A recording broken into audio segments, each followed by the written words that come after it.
Good afternoon and welcome to the Red Bull Ring in Austria. Blue skies treating us here for race 4 of the 2021 MotoGP eSport Global Series. 15 minutes of qualifying coming up. Jack Appleyard and Jack Gorst with you once again to talk you through the action. And I tell you what, I think this is going to be a belting little qualifying session. Of course, the Red Bull Ring, only 10 corners, but it always delivers close and competitive racing. So I think the grid is going to be difficult to split, but it will then also provide a great race later on. Yeah, you're not wrong, Jack. It's quite often that we come here to MotoGP events in real life and we see, well, the entire field within kind of 1 second or so. It's certainly a place that doesn't give much margin to improve compared to your rivals. So, yeah, no doubt when we come to the racing a little bit later on, I'm sure that we will see this one all the way down to the final lap. And probably the final corner as well, because how many times does it happen in real life, Jack? Pretty much every time. Yeah, it certainly does. And if you're joining us for the first time and you've not checked out qualifying from the Saxon Ring, then of course the Saxon Ring will be race 3 of the Global Series as round 2 kicks off shortly. And of course this race here will be race 4. So if you want to catch up on the Saxon Ring first and then come back to us, Saxon Ring held in wet conditions, and not to give away the results, I'll give you an opportunity just to close us down on YouTube or MotoGP.com and head on over to qualifying, which held earlier on. And it was, of course, the first time in 2021 that we've not had Andrew ZH on pole position. The honour going the way of Trastevere, the Italian, taking pole for that one. And I think he'll be probably one of the favourites to take pole here as well, as these guys start their first flying laps. Yeah, you'd think so. Obviously, balanced performance, so no advantage for any of the guys, regardless of what manufacturer's bike they're on. But, well, it's a Red Bull style at the Red Bull Ring. Something just tells me that he's going to have a little bit of mumbo around here. A little bit of what? Mumbo. Oh, right, okay.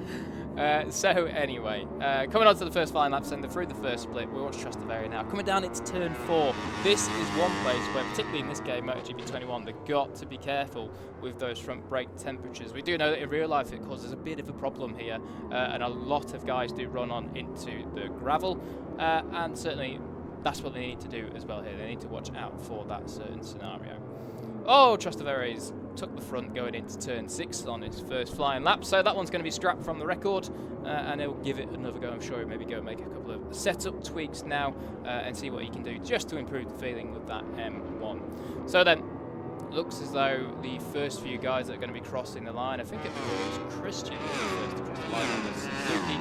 A decent qualifier, Williams Christian, but could just do with finding those last couple attempts to really give him that edge in the races. So he sets the benchmark then with 120.920. Can anybody beat it at the first attempt? Let's see. Mr. T's 1.6 off. Trastevere, we do know that his lap has gone away. And it looks as though he's going to hold it for now. We've had both Adrian and Piero Ricciuti come down pit lane. Andrew ZH into turn 10, the final corner here. What can he do? He'll run it wide. Oh, he's nowhere near track limits. Good line from him there. Comes across the line.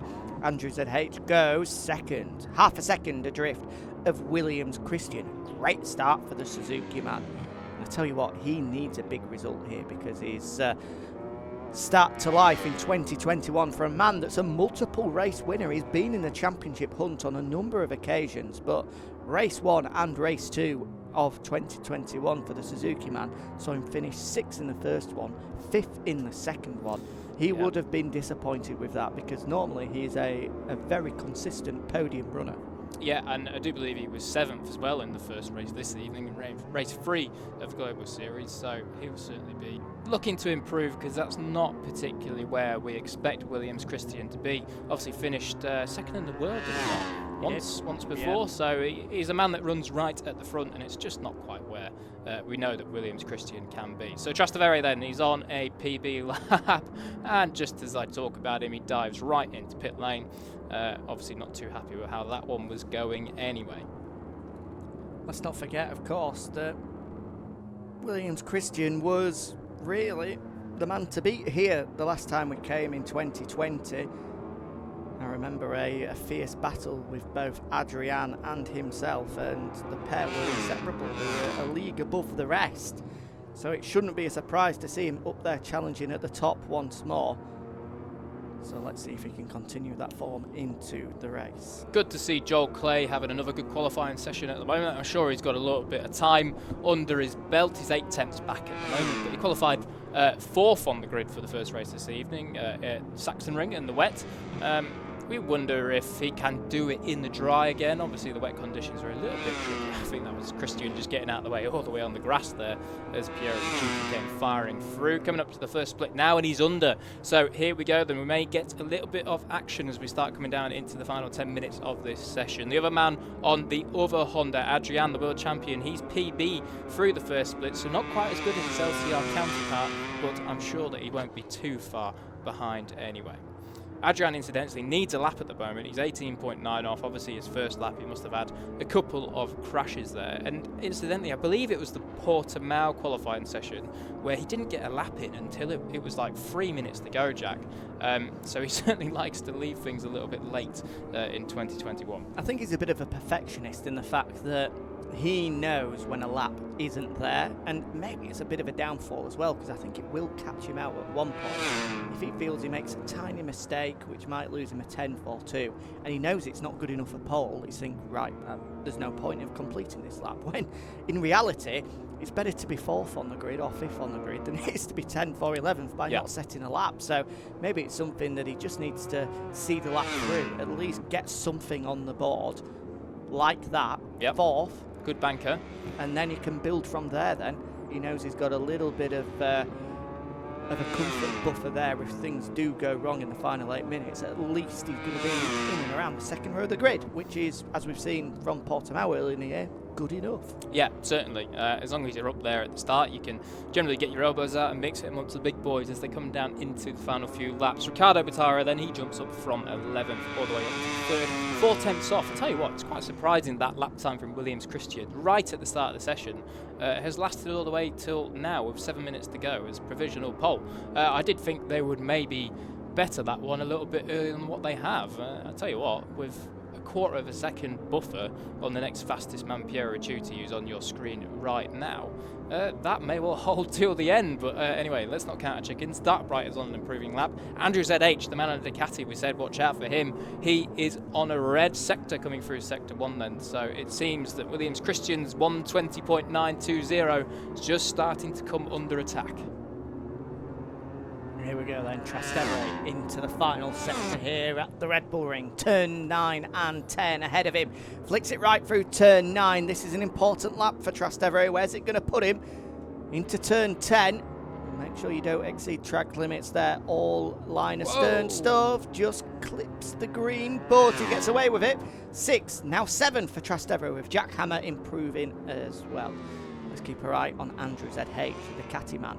Red through that first sector, improving through the second sector and the third one as well. It's definitely looking like it will be good enough for the front row, but is it good enough to challenge Williams Christian at the top of this one? What a great lap that was, 1:20.920. Incidentally, the fastest lap of the race from last year was a 1:20.905. So right on the pace is Williams Christian. Andrew ZH comes across the line there and takes 3rd, so it's still the Suzuki man a 1/4 of a second ahead of the rest. Yeah, and this man on your screen right now, Trastevere 73, he's got some work to do. He's 3/4 of a second off, 8th place at the moment, middle of the 3rd row of the grid. That's certainly not where he expects or wants to be.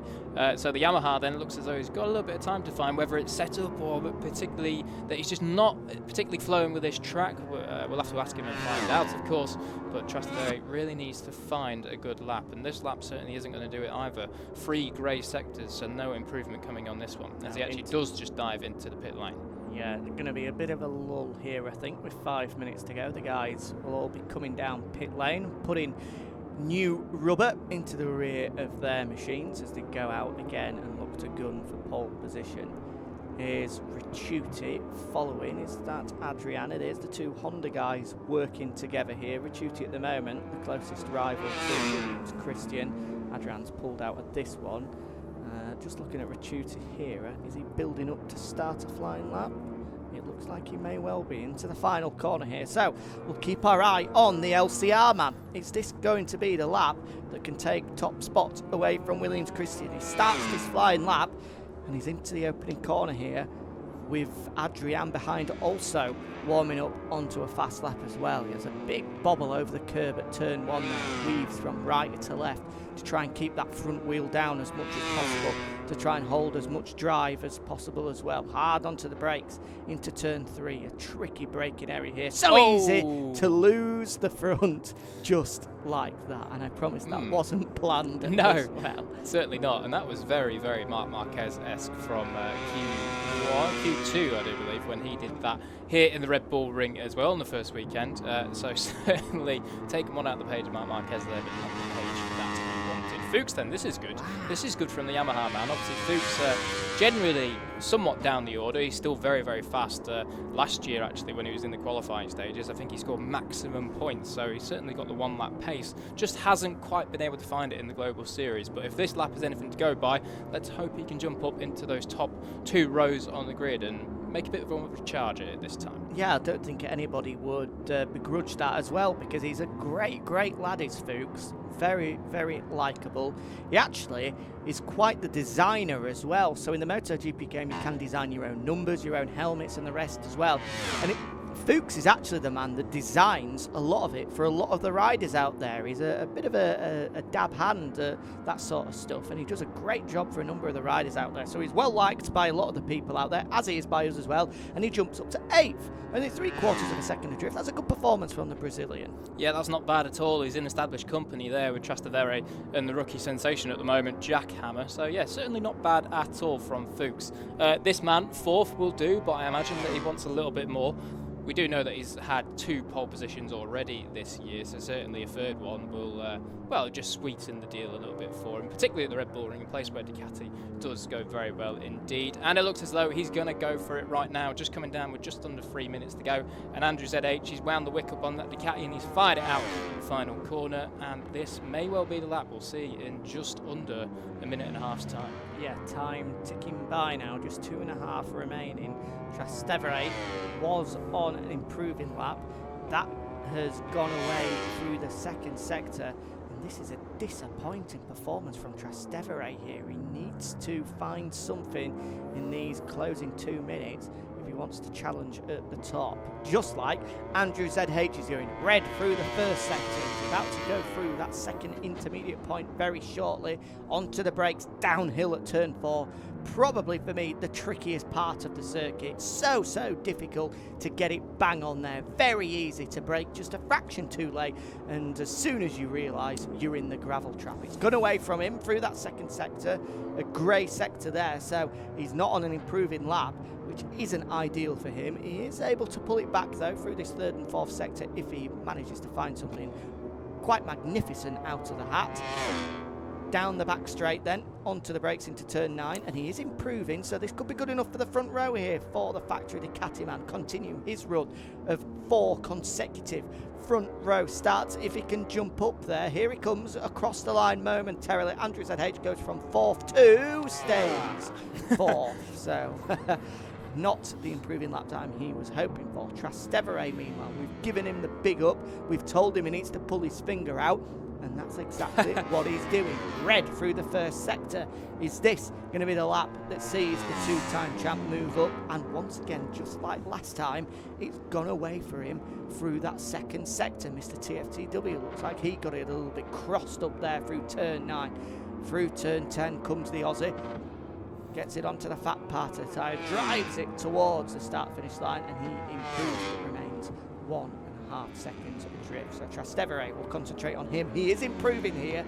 It may be good enough to move in a little bit up the order. Meanwhile, Ricardo Bataro wide through turn 3 there. The lap hasn't been cancelled, but that's not the fastest line through there. Don't be surprised to see a grey sector pop up shortly. Meanwhile, Trastevere, we mentioned him, he moves up a place to 8th, but still that's not what he would have wanted, as Bataro, having made that mistake at turn 3, he then makes a bigger one at turn 4, and the front end folds. We'll also, Jack, keep our eye on Piero Ricciuti, because he has also gone red through that first sector. Yeah, it certainly has. Trastaveri's just gone red through that first sector, but to me he looked a little bit pedestrian coming down there into turn 3, so we'll see what happens when he crosses the stripe for the second intermediate. And speaking of the second intermediate, Piero Ricciuti halfway round, and he is up, and this is it. Look at those checkered flags appearing next to the rider names. This is the lap do or die for Piero Ricciuti, as Adrian is now on a PB through the first split, and Piero Ricciuti goes red again through the third split. We need to turn to him. We need to see Piero Ricciuti coming through turns 9 and 10, the two right-handers. See what the LCR Honda man has got. He'll be crossing the line very, very shortly indeed. Quarter of a second adrift. Can he find it? No, he can't. He only finds a 10th and a half. He remains a 10th adrift of Williams Christian. Second for Ricciuti. Is anybody going to challenge that? It doesn't look like it. Adrian is on an improving lap. He may be able to steal it away. Trastevere, once again, good through the first sector, but that's gone away for him through sectors 2 and 3. Fuchs as well. Maybe he can challenge at the sharp end. The Brazilian looking to throw a late lunge together here towards the top end of the timing sheet. Trastevere will be first across the line. Should be moving towards the start-finish line very, very shortly. We'll keep an eye on him, and he stays 8th. So nothing to come for Trastevere in the closing stages. Adrian will be next across the line. He stays 3rd. Fuchs will be the final man. He's wide there, is it? Onto the green. Yep, that's going to be lap gone for Fuchs. He will stay 9th, as he does. And it will be pole position for the first time this year for the Suzuki of Williams Christian. Followed on the front row by Piero Ricciuti and Adrian. But the big surprise, Trastevere all the way down in 8th.